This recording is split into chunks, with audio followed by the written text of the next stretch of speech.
Hey there, folks. Welcome back to the Overflow. My name is Micah Curtis. And I'm Alex Baldwin, the Hatman in the Hat production facility. This is my new setup now, pretty much. Yes. And, so before we get started, I have to vent about this because I thought this was stupid. Uh-oh. Apparently, apparently I'm not original Comicsgate. I'm sorry, huh? Yeah. So add that to the list of things that are not true about me. Like me being alt-right, or, what was the other one? No. Somehow I am alt-right and also a sodomite enabler. I don't know how that's possible. Well, actually, no, there's an alt furry thing. So, I guess that is possible.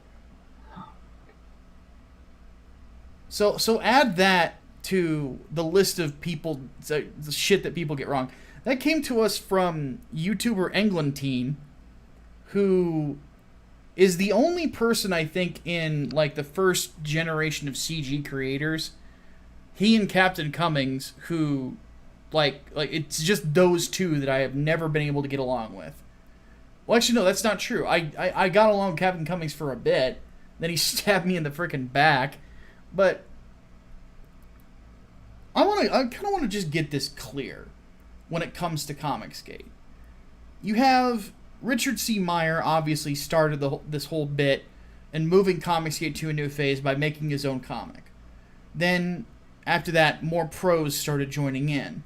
Then, from there, we've got new people throwing in, throwing their hat into the ring. And if you look at the originals, like, who would you, like, the top five, I would think that are mostly well known would be Richard C. Meyer, just from the start, Captain Cummings, and then probably me, I would think, if we're going by subscriber counts at the time. So, unless I'm forgetting someone. So, oh no, Doug Ernst. So, four. And then of the four of us, Captain Cummings quit, as he should have, because he should have been taking care of his family, not worrying about YouTube. But Richard, Doug, and I all have our own books, all successful crowdfunded to varying degrees, of course. Both Doug and Richard have blown me out of the water, which is fine. I'm happy for their success. But Englewood still funded over $2,000 more than its goal. And then I have a feeling our next book is going to be even bigger.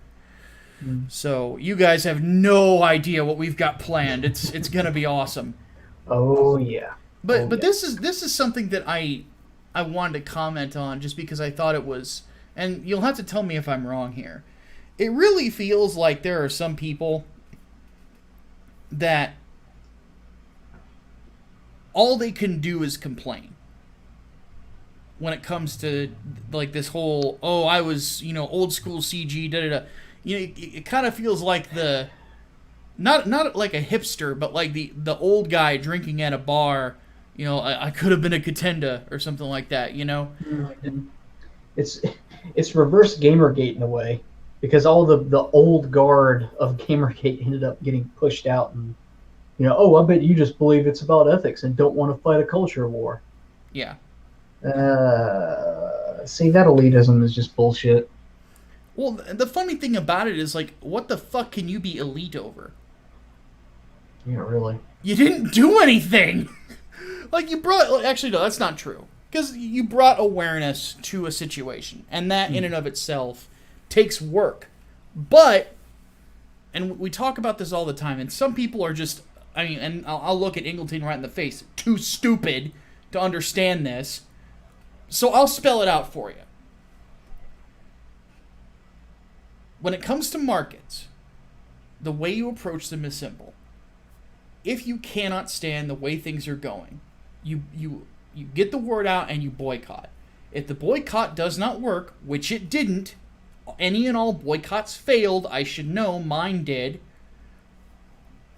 you move on to the next bit. The next thing you do is you get into the market yourself.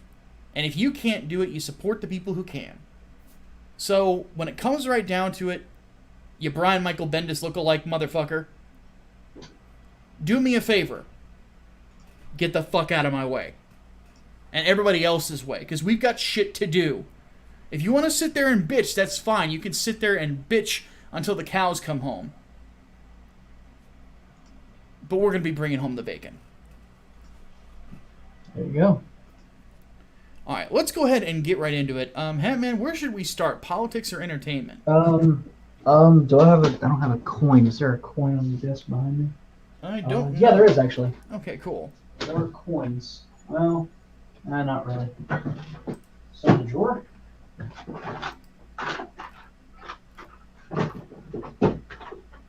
Yep, there's one. There is a tiny, tiny penny. There's a tiny, tiny penny. Okay. So, yes, I'm this committed. Heads is politics, tails is entertainment. Okay, I'll let it fall on the floor. Tails is entertainment. That's where we start. All right. Well, given my little rant there, I think it's a good place to start. So, Kale Bach asks, and he said this was a politics question. No, it's not.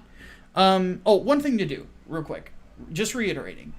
If you ask a question during the course of the podcast, do not try to get your question added to another question added to the overflow. You get one. That's it.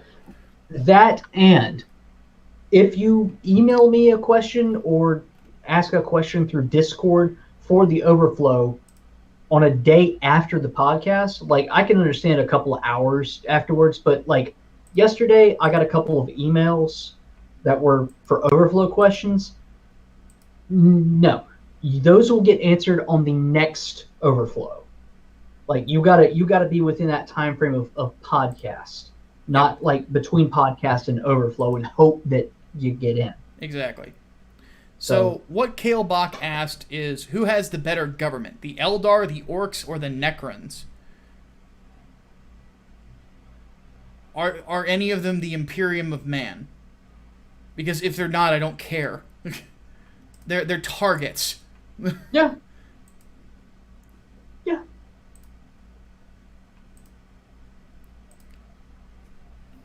Speaking of which, there was one from Matchstick that I actually wanted here on the overflow. How would you make a big Warhammer 40k video game RPG? I answered this one, so go ahead. So it's going to depend on what you're looking for. Are you looking for... Are you looking for a small character-driven experience? Are you looking for something that's more strategic, like Fire Emblem? Or do you want an action RPG like a Mass Effect? Because if you want an action RPG, all you really have to do is follow the Mass Effect framework. You know, it would be very similar. Which is the decision that I made. Yeah, and it's ultimately going to come down to like how you put your story together, and if you can make it compelling. You know, for me, I would obviously follow the Imperium of Man. I'm quite biased there. But with this particular sort of thing, one thing that I think would be interesting would be to have a well, they've already done strategy RPGs. That's what the Space Hulk series is. So I think that would ultimately be what I would settle on. I would like to, though, integrate elements of different subgenres. I'd like to add like bits of horror into it because 40k can do horror very well. Mm-hmm. And I think that's kind of the way I would go, is just like a like horror RPG that has you traveling the galaxy. You know, it would be a lot like Mass Effect, but a lot more manly. Like Mass Effect, well, not quite Mass Effect meets Dead Space, but no, there'd definitely be a bit of that. One thing I would really like to do, not entirely, no, but because you have a lot more firepower. Mm-hmm. Like one thing I would really like to do is like have the opening of it be, instead of being, a space marine, that you would instead be a just a normal trooper in a ship that's been taken over, and kind of have a section that's kind of like Alien Isolation. So I think that would be an interesting way to do it, or at least the opening of it. Anyway, so that answers that. Let's see, what's next? John Whitesell wants to know, would I watch Avatar: The Last Bender if I knew it's only $30 on YouTube and both Mark Hamill and Mick Foley were in it? If you want to pay me money to Mick watch Foley play? Huh? Who Mick Foley play in Avatar? I don't know. I never watched it. But if you he was the boulder. Oh, okay. That actually fits. That fits perfectly. Yeah, that's amazing. But if you want to pay me to watch a series, you would have to actually pay me in consideration that it's going to take me... How many seasons is Avatar: The Last Airbender? It's just 3. Just 3? Like, that's a lot of money. Because you have to keep in mind, like, Chaos Sonic threw me $50 to watch the entire season of JoJo Golden Wind. We got about that same money to watch 3 My Little Pony movies too. Yeah, like and this is just our perspective.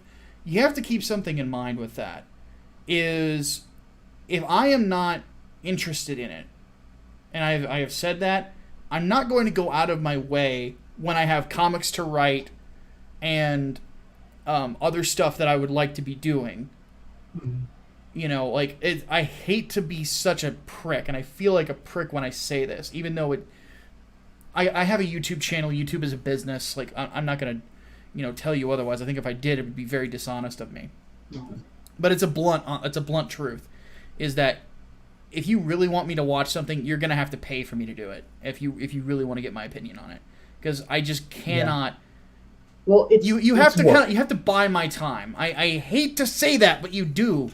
Because I can't just review a thing, if I'm just not interested in it, and it doesn't have any, if it's not something that a ton of people are really interested in.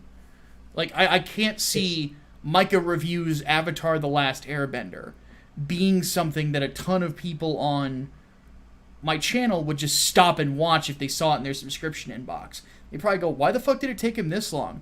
Why isn't he complaining about Zoe Quinn again? Or something like that, Like, I hate to sound so cynical, but like I said, YouTube's a business, and I can't, I've got other business interests that I have to keep in mind and I have to devote my time to.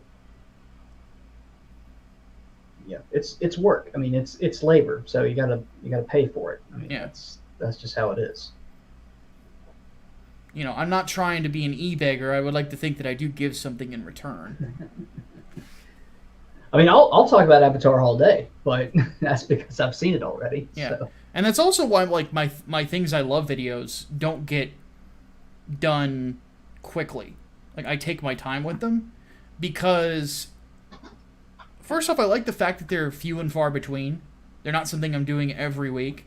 But on top of that, like, I like the time to ruminate on why I enjoy it so much. And really get the idea, and basically now it's about talking about, does this really inspire my writing style? Because now that I'm a comic book writer, that's going to be something people want to know. So I hope I don't sound like a prick when I say that, John. But I just want you to know, as a fan of the show, that that's why I do things the way that I do them. So it is what it is. Because, and I'll be honest, the only other way that, like, people have ever gotten me to do that is if they're a good-looking woman and I'm dating them at the time. But then again, I'm getting paid in another way. Just saying. Anyway. Tom the Fish wanted to know, what are some media that we think are underrated or underread? So that's a really good question. And let's not do in the modern day. Let's do just kind of in general. So I am a big fan of video. I'm gonna do a couple video games, and then I'm gonna do because I'm not the biggest book reader unless it's nonfiction. There's very few fiction authors I enjoy, but video game wise, I thought that there were some games last generation that are flawed, but still worth owning, if nothing else, because they have something unique about them. One I thought that I really enjoyed at the time was called Dark Sector. It was very Gears of Wars-ish, but the gimmick was that you had this glaive weapon that had a ton of unique features to it that really added something new to the gameplay. It's by the same people who did Warframe. It sounds really familiar. I might have actually played that. Box art with a guy holding a glaive and he's got a metal arm. Yes. Very, dark box art. Yeah.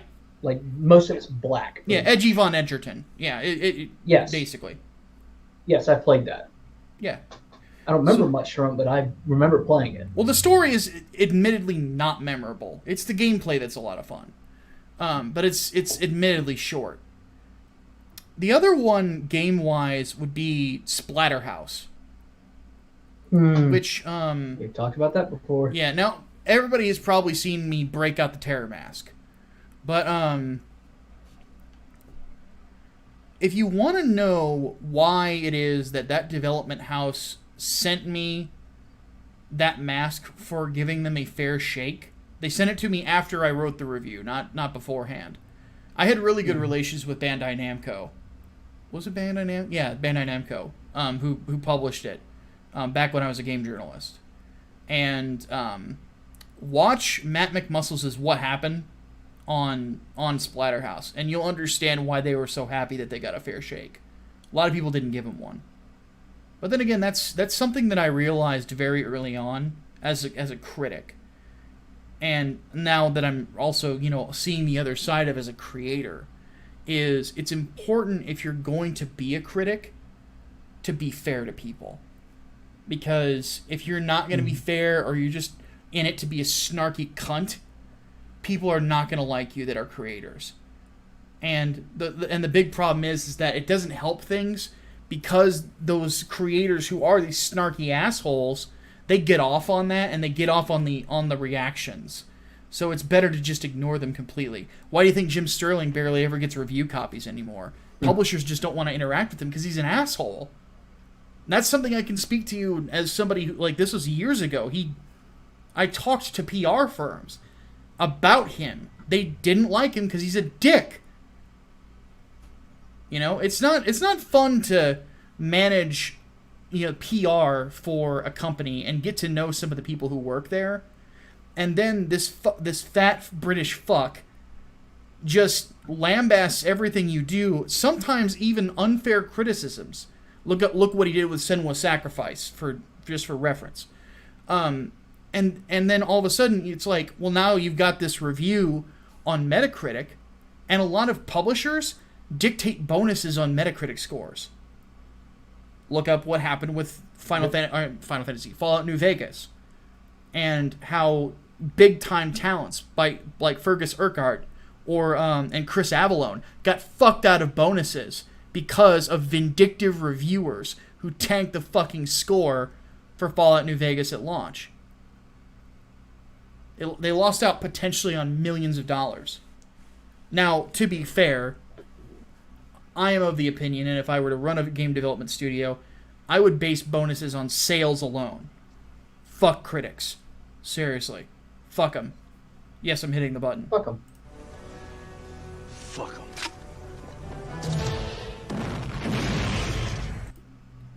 Anyway, rant over. Underread. Books that have not been read enough. I'm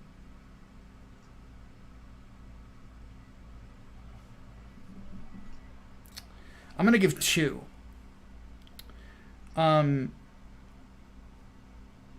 Both are theological in nature. One would be Ethics by Dietrich Bonhoeffer. It is basically about the importance and the origins of ethics in our society. It also doubles as a philosophical work. And actually, no. Let me do a philosophy pick. I would actually say The Gay Science by Nietzsche still holds up. That's where you'll find the Parable of the Madman. Because The Gay Science is actually probably the least depressing of Nietzsche's books. He's very on point with his criticisms in it. I really, really enjoy that book. And the guy who did the audiobook that I downloaded a couple years ago does it in a German accent. So, it's interesting. All right, Hatman. What do you got? Underrated and underread. Just give like 3 or 4 I'm picks. I'm going to give you one. Okay. Because I only got one. That is a game called Scourge Hive for Game Boy Advance, and they put it on the DS too, but it doesn't matter which one you play, honestly. Top-down action shooter, which is very Metroid-like, but you're on kind of like a time clock the whole time because you're infected with the thing, and until you get to these like decontamination facilities, your like meter keeps going up and spiking, and if it reaches 100%, instant death. So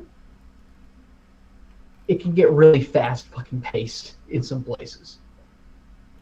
It's really good for being effectively like a bargain bin title, and I kind of hate that it won't ever get a sequel, but yeah, I like it. Also, certain guns that you get are like super effective against certain enemies, and they're also not only not very effective against other enemies, but they power them up. So it's not quite like a rock, paper, scissors system, but that's about the only thing I can really describe it as. Well, there we go. All right. Let's see here. Haunted Whisper wants to know favorite vampire characters in comics, books, movies, and video games. Let's just pick a couple from like that pool there. So, what was the favorite vampires? Comics, movies, video games. Oh God, books. No! Don't let me pull from everything. Just 2. And they can be from any of the above.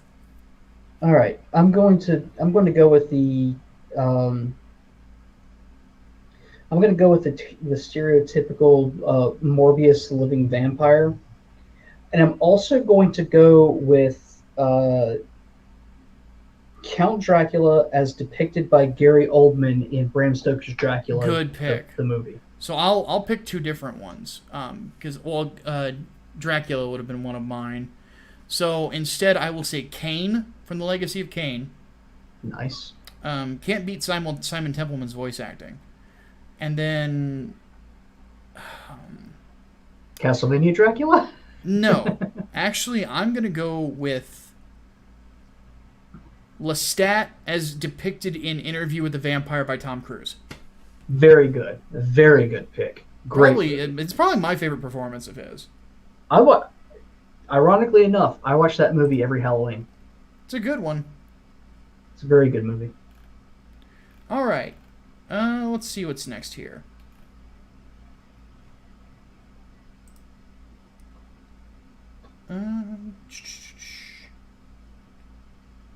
What is our favorite what if story from the magical robot Prisma? Ooh, Marvel What Ifs? Yes. Oh, sweet. My specialty. I really don't have one, so I'll let you answer this one. Okay, so there's What If Iron Man Lost the Armor Wars, which is a really good one. What If Professor X had become the Juggernaut, which is actually really interesting because you would think that that Kane Marco instead becomes like a Professor X figure for mutants and stuff, but he kind of doesn't. You basically got 2 big bads of the mutant world with Professor X, Juggernaut, and Magneto. So it's a really good dichotomy. And then what's one more? What if Captain America had been thought out in the modern day? And I think that was like the 80s or something at the time. It's kind of interesting thinking back to that one, because you'd want to say, oh, well, that's basically like what MCU Cap would be like. Not really. A Cap that got thought out in the 80s hates commies. Yep. Which, I'm okay with that, Captain America. Yeah. Also, one thing to add, and this is a point of frustration for the entire comic book community, it seems, is, because I saw this all over Twitter, and I added my own 2 cents, is we're recording this on 9/11. And currently Captain America is written by a man who said that he saw 9/11 first responders as not human. Fuck you, Ta-Nehisi Coates. Fuck him. Yeah. Fuck him.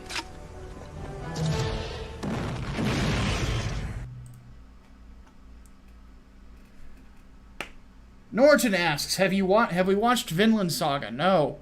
No. We get asked that like every other week. Guys, we have not seen it yet. No. We do not have time to watch it. I am writing a comic book. We are getting ready to ship Englewood stuff. You know, I'm promoting Englewood still.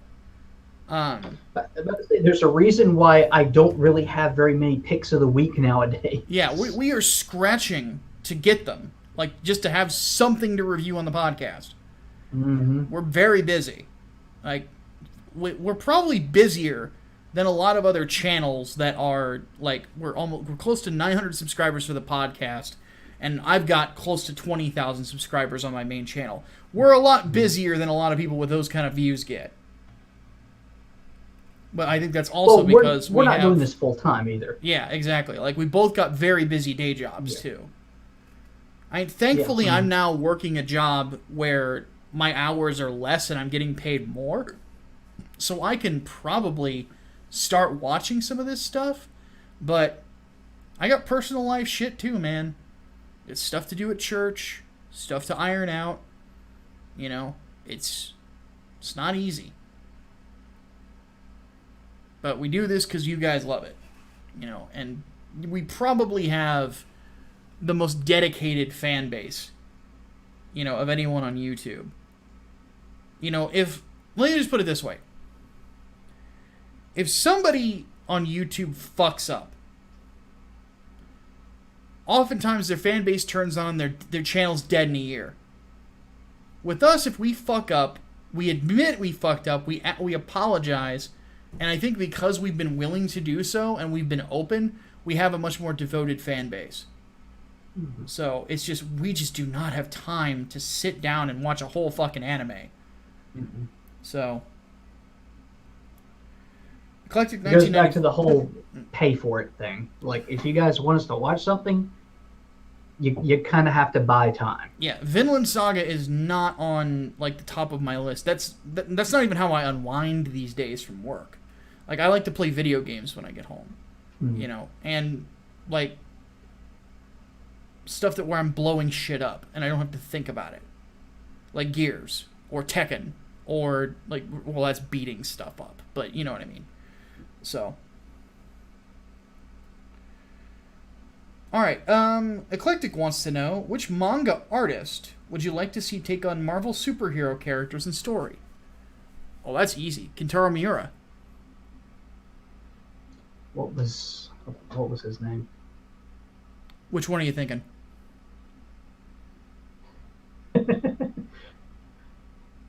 Junji Ito doing Carnage. Ito doing Carnage would be interesting. I would love that. So would Miura. I would rather have Miura. Well, yeah, Miura somewhere in the Spider-Man Venom Carnage sort of, well, yeah, that Spider-Man world. I think that a Kentaro Miura Spider-Man would be amazing. I mean, and I'll say this right now: the only artist that I know that is as detailed as Kentaro Miura is Ethan, because their attention to detail is so ridiculous. Although, and I've told Ethan this, it's also why it takes him forever to get stuff done. But Ethan knows I love him to death, man. He's been like it's weird. Like, for the last 4 or 5 months, he's been like an older brother to me, you know, and helping me out with a lot of things. Just little bits of advice right when I need it, you know. So there you go. All right. I'm Your Pepper asks, had a talk with his dad about the new Joker movie. While he loves the Dark Knight trilogy in the comics, he says there's never been an accurate portrayal of the Joker. Thoughts? Not direct comic Joker. The closest you're going to find is Mark Hamill in the animated series. Well, depends on which era of Joker, because I would say Cesar Romero's Joker also got really close. Yeah, well, close to the time of, like, Golden Age. Yeah. It's very Golden Age Joker. Yeah, because that was, you know, a kind of campy Joker. Exactly. That would be true. Cesar Romero definitely got that. Yeah. I mean, you've got Killing Joke arguably, like, really, really changed the Joker's whole dynamic. Oh, absolutely. Well, So, I think it's because of the simple fact that comics got darker. Comics got more oriented towards an older audience, and people who were writing comics wanted to tell deeper stories. And now, basically, all you have in comic books is a few good writers, and everybody else is trying to imitate the really good stuff from yesteryear. Everybody else wants to be Warren Ellis. Everybody else wants to be Alan Moore or what have you, but they don't really understand what made them who they are. Right. You know? Or they just want to write fucking bullshit slice of life crap. But anyway, and I say this as a guy who is praying to God that somebody at some point will call me the next Warren Ellis. But we'll see if that happens. But anyway, so thoughts on that? Golden Age wise, but modern Joker, I would say actually that Dark Knight Joker was very close to portraying the Joker as I've always understood him, as being crazy but deceptively intelligent. And I've always really liked that about the Joker as a character. It's, you know, you can do the goofy stuff with the shock traps and things like that, but you also have to keep in mind, if he's going to be Batman's fucking nemesis, he's got to be almost as smart as Bruce is. You know, he has to be a step ahead. But actually, oddly enough, I think that the closest recently, though, to comic book Joker is the Arkham games. You have Mark Hamill portraying him again. You have Dan Didio, who helped carve out the modern Joker, and wrote Mark as the Joker for a lot of years. But you have Dan Didio writing the first two stories. I don't know who wrote Night, but that I would say is the closest to the comic version, you know, than anybody. But then again, you have to also keep in mind every writer writes the Joker differently. Tom King writes him differently than Grant Morrison writes him, than Chuck Dixon writes him, than Brian Edward Hill writes him, and so on and so forth. You know, there's subtle differences between each of them. Chuck actually said on Twitter recently he hated writing Joker, which is weird to me because he actually had a good Joker. Yeah. No, I think that's... I'm really looking forward to the Joaquin Phoenix version. I think that's going to be really interesting. His laugh is on point. Joaquin might have the best Joker laugh since Mark Hamill. What do you think? It's very different. That's the thing. Like, we don't really know a whole lot right now, except just from the reactions that people are giving. I'm still wary about the idea of giving Joker an origin story. I like him more as a force than I do as as anything.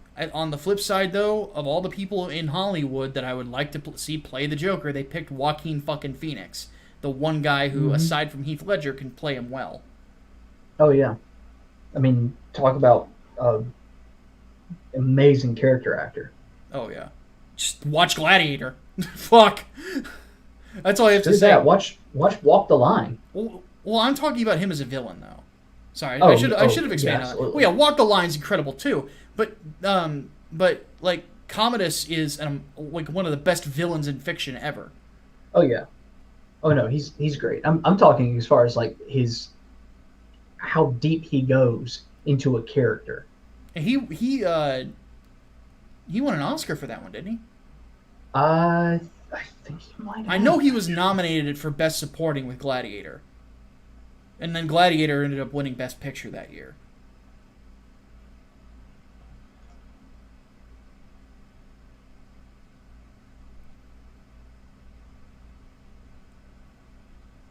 He just got the nomination for Walk the Line. Okay. I could have swore that he was an Oscar winner, but I guess not. He should be. He won some award for The Master, if I'm not mistaken. Which is a very interesting movie. No, he's not won an Oscar. 3 nominations, but no wins. That is shocking to me. He's owed one. More so than Leonardo DiCaprio. Mm-hmm. I would say Joaquin Phoenix is a better actor than DiCaprio is.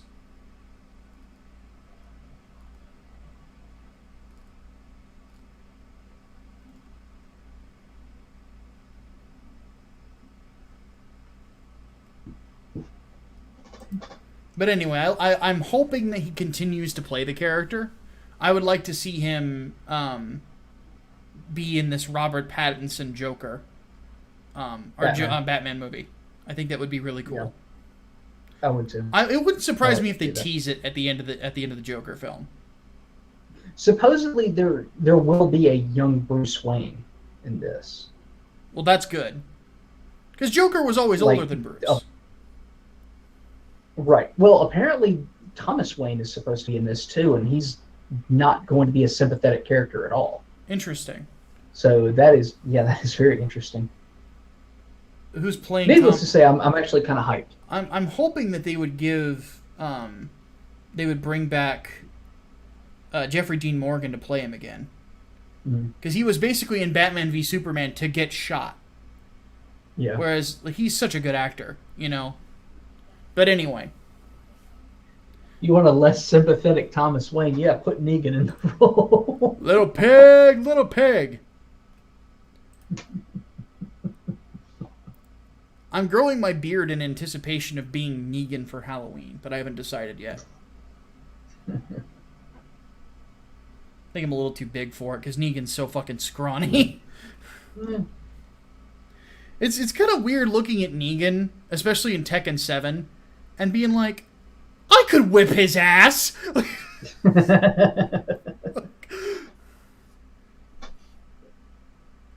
Alright. But anyway. But to answer the question, I don't agree with your dad, Pepper. I think that there's been some pretty accurate portrayals. If we're talking film specifically, it just depends on your perspective. Yeah. Tyler Jorgensen asks, what are our favorite... Oh, he did ask. We got that in twice. The vampire things. Wait a minute. Did 2 different people ask the same question? Yeah. Oh my god. This isn't 2006, people. No vampire craze happening. Yeah. All right. Let's maybe it's anticipation of the vampire novel that or the vampire comic I'm thinking of writing. I've talked about it before. It's called The First Servant. Oh yes. Yeah, that'll get done at some point. I know who I want to draw it, but I'm gonna have to have time to sketch it or to draw it out. It would be another like 90-page graphic novel. Like I have an idea of how it would be. It'd be very dark though. So I would need an artist to convey that kind of a dark, violent feel to it. I have one person in mind. Her name is Crystal McGee. She's doing this book called The Good Night. And I think that she would be a good fit. It's this sort of like almost watercolor painting style. That's not the one that you were telling me about the other day, is it? I don't know. Which... The one that was from, I think, the Philippines, he said? No, that was a colorist that I was looking into. Oh, okay. For a Never different mind. project. But anyway, let's go ahead and move on to politics, though. Incel Mafioso wants to know, thoughts on Susan Sarandon's support of assisted suicide. So, we're just going to quickly tell you, like, I'm against assisted suicide. Hatman thinks it's okay in certain scenarios. Mm-hmm. Yes. That's it. We've answered this question. That will always be, well, unless I can convince Hatman otherwise, that's going to be our answers. You know? Yeah. I don't really care about Susan Sarandon supporting it or whatever. Yeah. It doesn't change my opinion either way. Yep, it is. The Good Night Nightmare Realm. Wow, this only made $15K. I'm surprised. It's so good looking. Anyway. Let's see here. So, Autist Whisper wants to know, because we don't have a lot of these, thoughts on a Brazilian mayor being blocked by a judge for trying to ban an Avengers comic because it depicted two men kissing. Yeah, I heard about that. Well, freedom of speech, man. Yeah, this is one thing that's going on in Brazil, is there are some traditionalists in power that are obviously a reaction to the socialists that Brazil had to deal with for ages. And look, free markets. If you don't like it, you don't have to buy it. You know? And I am very much against banning anything. Because what is going to stop them from banning what you like? Do not give the government that kind of power, ever. Because the only thing that can undo it is government. And you have to basically wait on somebody that's going to be benevolent enough to fucking undo it. And it's very rare that people in power are ever benevolent. I wouldn't even consider Trump benevolent. Mm-hmm. Like, he's about to fucking ban e-cigs. Seriously? Yeah. Not a fan. Another reason why I'm not considering myself a conservative these days. That doesn't conserve anything. We're supposed to be conserving life, liberty, and property. No. And now you're telling me what property I can't buy. Fuck that. Mm-hmm. And what really gets me is that there are Trumpkin... And here's something I need to say here. There are Trump supporters, and there are Trumpkin. Trumpkin rhymes with pumpkin. Trumpkin are idiots who only support Donald Trump because he's Donald Trump. They never get their facts straight, and they'll back anything he does. Anything. He's human. He can fuck up. And he's fucking up with this. He's given into panics more than once. Gave in on bump stocks. Now he's giving in on this. It's bullshit. Mm-hmm. And I make fun of like Joe Walsh and Bill Weld for feeling the need to try to primary him. I know Joe Walsh wouldn't have done this though. I will say that. Votes are earned.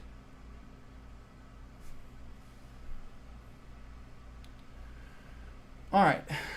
Tom the Fish asks, the pharmaceutical industry is unwilling to make new antibiotics, and thus we are now going into superbugs unprotected. How should we address the issue? What? I've not heard about this. I know nothing about this.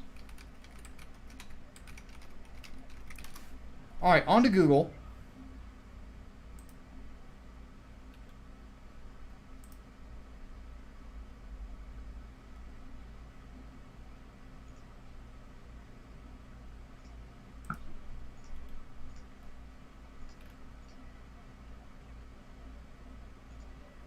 Okay. What does Google say? So I found an article from the Telegraph. It says, life-saving drugs may soon become useless, experts warn, as 19 untreatable superbugs are discovered in the last decade. Let's see here.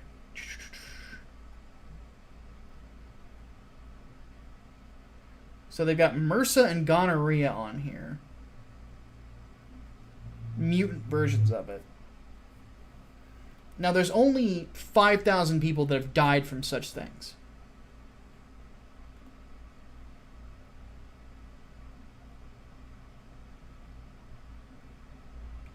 And it looks like they're researching it.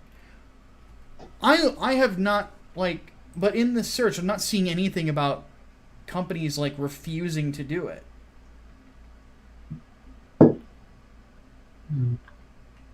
In fact, like, 4 articles down, Science Daily, new compound which kills antibiotic-resistant superbugs discovered. So it looks like your question's not true. I don't know where you got that from. So there's research into it, and they're looking into it. So I don't know where you got that. Sounds to me like some InfoWars shit. Alright. Incel Mafioso asks, thoughts on Boris Johnson possibly facing jail time for refusing to seek Brexit delay? We've delayed it long enough. How is that even possible? Why would the Prime Minister face prison because of that? I don't know. But then again, the courts have ruled that suspending Parliament is apparently illegal. So, honestly, I don't even know. Britain is in such a shit state nowadays. It doesn't make any sense to me. No, I don't understand it. I don't understand it. I'm telling you, at this point, I don't think Brexit's going to happen. Well, we already outlined the 2 things that'll happen. It doesn't happen at all, and Britain just stays in the EU in perpetuity. Or we get Prime Minister Nigel Farage in the next few years. It's going to be one or the other. The second of the 2 is Corbyn's nightmare.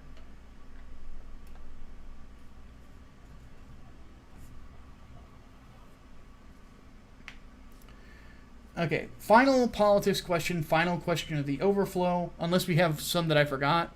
Did we have any email ones for this one?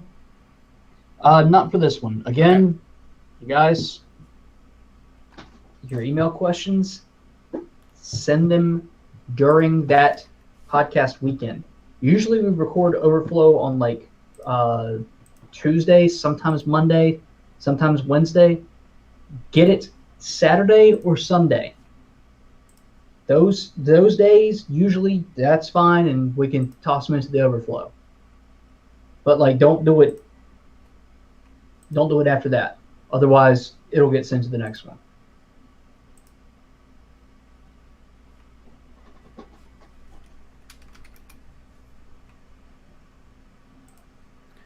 All right.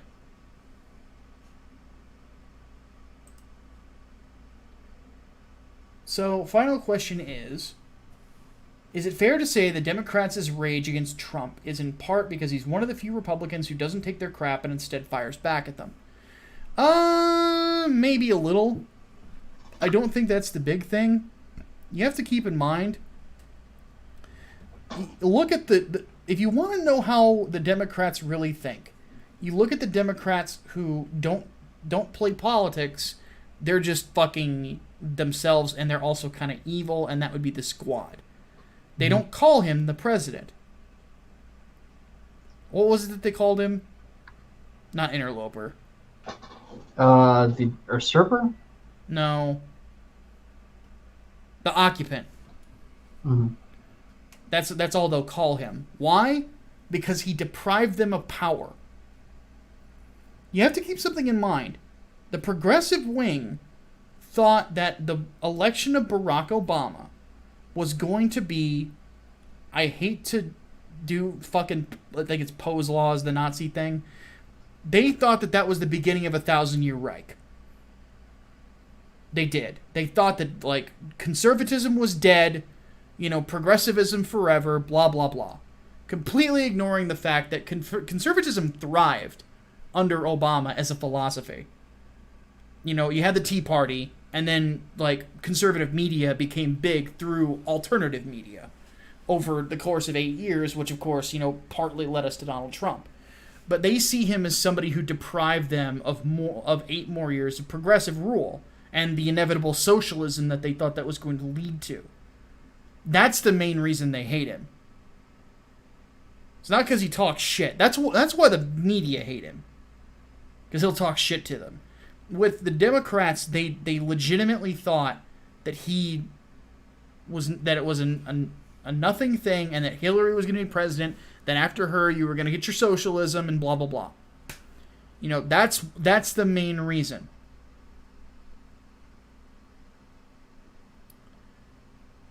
They wanted power. They didn't get it. They're probably not going to get it for a long time. Because they're making a lot of mistakes that the left made in Israel back in the 1990s. And which is why Benjamin Netanyahu has been the prime minister of Israel for as long as he has. Some don't know this. Netanyahu, aside from being, the prime minister for as long as he has been, he's a staunch conservative. You know? Like, politically speaking, especially when it comes to foreign policy, very conservative guy. You know, that's all, aside from, again, being the prime minister of Israel, is why he spoke at CPAC several times here in the United States. He's a conservative guy. And less you see lefties winning in Israel. Because for the longest time, they sympathized with the Palestinians. And what happened? You got more suicide bombings. You got more terror attacks. More rockets fired at them from Gaza. So on and so forth. So what do we have here in the United States that caused, us to vote against Hillary Clinton? Because I think that's more so what happened, is people voted against Hillary Clinton than they did for Donald Trump. That was the case with me. Because I personally look at people like Brianna Wu, Zoe Quinn, and others, or even people that are on the stand for the Democratic debates. Like, and people aren't going to like me saying this, even people like Andrew Yang. And I look at someone like Tulsi Gabbard, Elizabeth Warren, even though she's not on the stage anymore, Kirsten Gillibrand. What's the name of the dark psychic forces chick? Marianne Williamson. I look at people like that and I say, if they were in charge of our country, we'd be fucked. With at least with Donald Trump, he knows how to run a business. That's not a big improvement, but it's an improvement, you know? It's something. Yeah. So, I hate to say this. Trump, for me, in a lot of ways at the beginning, I've liked him, don't get me wrong, except for a couple things that I've been very, very vocal about not liking. But more often than not, I like what he does.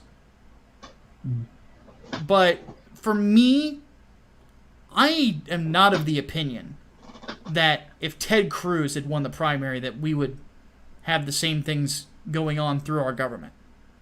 I have no reason to believe that, we would be working towards the wall, which we are doing. And now Trump got it past the judges on appeal that he can use military funding for the wall. Stuff like that. I have no reason to think, like, lowering taxes. Ted Cruz was a big part of that in the Senate. He worked with Trump on that. And I have no reason to think that if some others had been elected, that similar things would not be going on. But it wouldn't be done with the same style. And there's elements to Trump's style I like. But at the end of the day, from my perspective, it is simply because he denied the progressives and the socialists power. Mm-hmm. Hatman, what do you think? Honestly, I think it sort of is that, but I think also a big reason why is just the continued disbelief that they actually lost 2016. Like they thought they had it in the bag. Hillary Clinton, the most qualified candidate in history.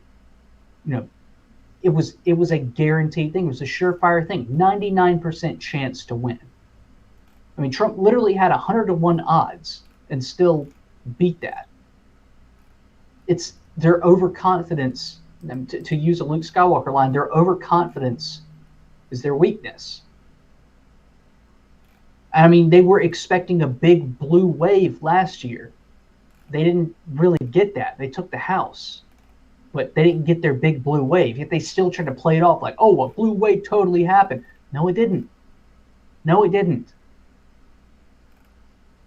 It's mind-boggling to them because they think that Trump is such a buffoon that there's no reason why they shouldn't be able to win.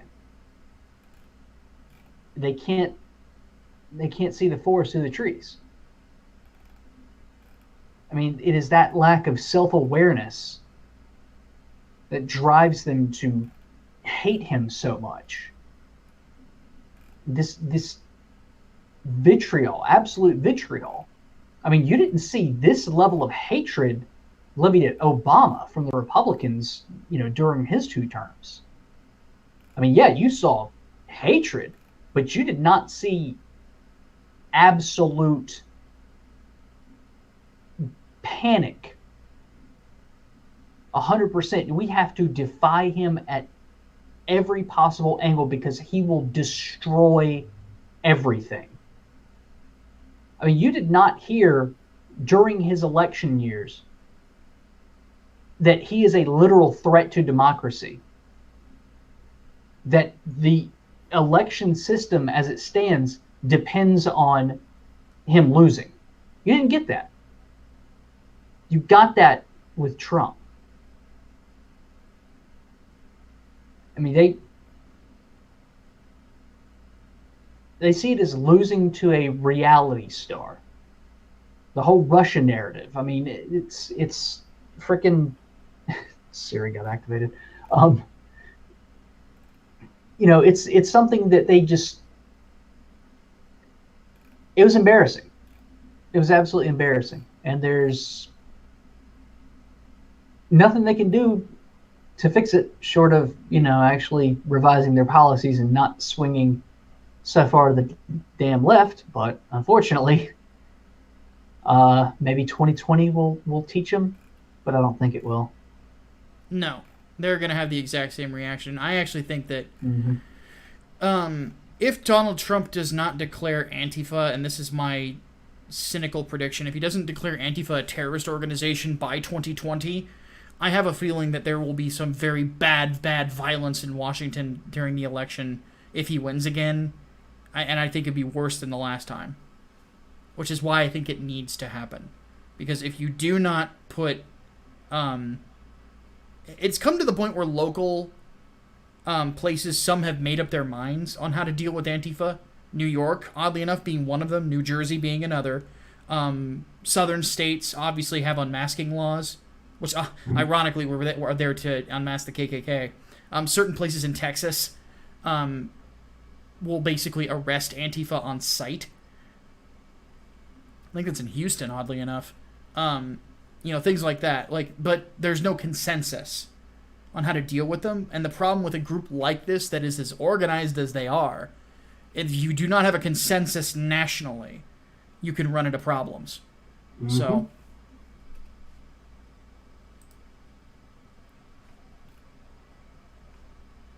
And you know what? For one final question, I'm actually going to throw one of our patrons, CT117, a bone. He got his question in late, but I don't remember him asking one during the podcast, and he pays us. So, but I think that this is an interesting one, is, do you need a big government for a strong military? I don't think so. I think that we could, because we had a strong military during the Reagan years. Mm-hmm. And the Reagan years also had one of the smallest federal governments, and it carried on from Bush into Clinton. It didn't grow substantially until Bush Jr. Mm-hmm. So I would say yes. Well, heck, I mean, we even had a strong military at the start of the nation. So that's a quick answer. Anyway, but next time, CT, get it in on time, damn it. Yeah, do it. Rules. They exist for a reason. Yes, we're going to start enforcing them a lot harder now. Yeah. All right. We have to. Well, that's it, isn't it? Indeed. So one quick thing, or a couple quick things before we take off. Hatman has another shirt to print. Oh, I printed it already. I have to ship it. Oh, so he has a shirt to ship. Remind me to give you money for that on Friday. But Mark Waid is a prick shirts. Still on sale. We still got plenty of stock. Link will be in the description.